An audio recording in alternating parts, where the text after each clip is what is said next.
Yo, quasiment 3 mois sans vidéo, c'est vrai que je vous ai habitué à de meilleurs rythmes. Plusieurs raisons personnelles dont les études m'ont poussé un peu à mettre la chaîne de côté et j'en suis désolé. Mais voilà, je suis de retour, par contre je ne vais pas vous garantir un rythme régulier de vidéos, mais je vais quand même faire de mon mieux pour vous sortir les meilleures vidéos que je puisse faire. Enfin bon, voilà, fin de la petite parenthèse et commençons la vidéo. Alors, depuis que j'ai sorti ma vidéo sur les différences entre un manga et un manhwa, vous êtes très nombreux à me demander chaque jour d'autres manhwas à lire. Et ça me fait super plaisir de le savoir parce que ça montre que vous n'avez pas peur de la nouveauté et que vous voulez découvrir de nouvelles choses. Bien entendu, vous avez commencé pour la plupart très fort avec le dieu Solo Leveling. Il est toujours pour moi le meilleur manhwa que j'ai pu lire, même si son histoire n'est pas forcément innovatrice, mais ses personnages et colorisations m'ont vraiment marqué et je pense que c'est le cas pour la plupart d'entre vous. Mais les autres manhwas n'ont clairement pas dit leur dernier mot et c'est pour cela qu'aujourd'hui je vous réserve deux pépites qui risquent très certainement de vous plaire. Alors salut à tous, c'est Shizer et aujourd'hui on va parler de deux manhwas.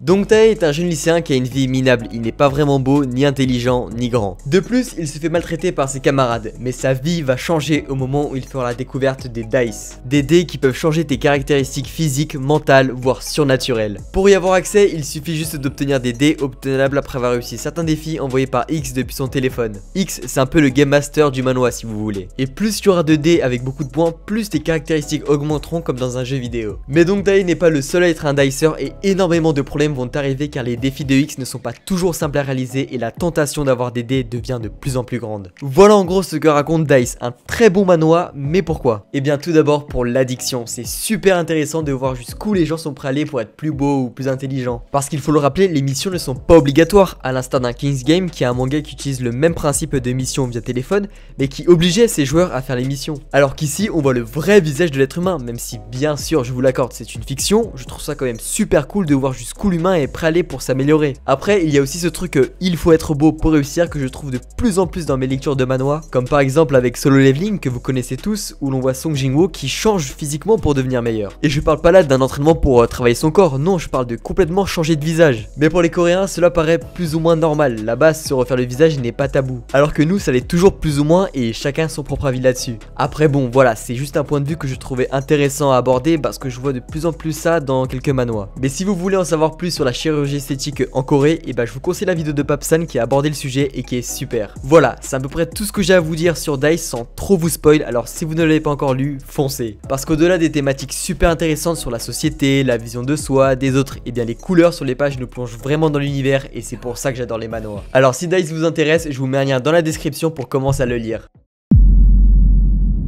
Alors celui-ci est tout nouveau sur la scène des manhwas et commence à faire beaucoup parler de lui, notamment de par sa ressemblance avec un certain Solo Leveling. Et la raison est simple, Jang Sung-lak, dessinateur de Solo Leveling, s'occupe de Tomb Raider King. Mais qu'en est-il du scénario? Eh bien grosso modo, c'est un peu du Solo Leveling, du moins au début. Du jour au lendemain, des tombeaux apparaissent dans le monde entier et à l'intérieur de ces derniers, on peut y retrouver des trésors, plus particulièrement des reliques. Plus la relique que tu trouves est puissante, plus tu l'es aussi. Mais obtenir la relique d'un tombeau n'est pas chose facile et des sacrifices humains peuvent être demandé. Dans cette histoire, nous suivrons Seo Jong-yeon qui est un peu un larbin d'une grande entreprise. Il chope les meilleures reliques qu'il peut trouver dans les tombeaux pour les donner à l'entreprise qu'il embauche. Mais un jour, il se fait avoir par eux et meurt dans un tombeau. Cependant, il ressuscite sinon c'est pas marrant, mais en plus de ça, il remonte dans le temps jusqu'à l'époque où les tombeaux venaient à peine d'arriver. Il a alors les connaissances que le monde entier n'a pas sur les tombeaux ainsi que leur contenu, ce qui veut dire qu'il peut choper les meilleures reliques avant les différents gouvernements. Seo a un avantage de malade. Mais ce n'est pas fini, comme dans Solo Leveling, Seo possède une interface où il y a des missions et des niveaux à monter. Clairement, je ne vois personne arrêter, le potentiel est infini. Maintenant, jusqu'où il peut aller et qui se dressera devant lui?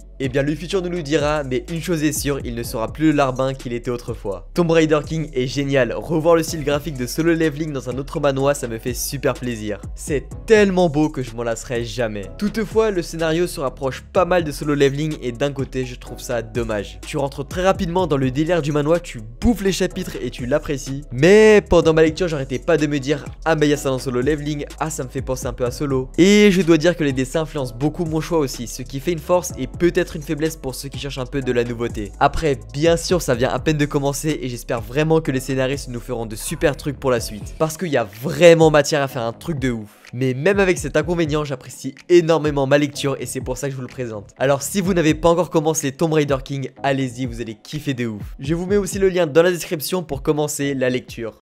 Voilà, ce sera tout pour cette vidéo. Encore désolé pour l'absence, on va essayer un peu d'y remédier. Et merci beaucoup à ceux qui ont toujours voulu prendre des nouvelles de moi sur les réseaux, vous êtes super gentils. Pendant cette absence, j'ai pu réfléchir à pas mal d'idées de vidéos et j'ai hâte de vous les montrer. Alors n'oubliez pas le pouce bleu, le commentaire et l'abonnement, c'est les meilleurs moyens pour me soutenir. Et n'hésitez surtout pas à rejoindre notre Discord car Noël arrive et nous allons faire gagner quelques cadeaux sous forme d'un calendrier de l'Avent. Allez, quant à moi je vous dis à la prochaine, c'était Chaser, ciao.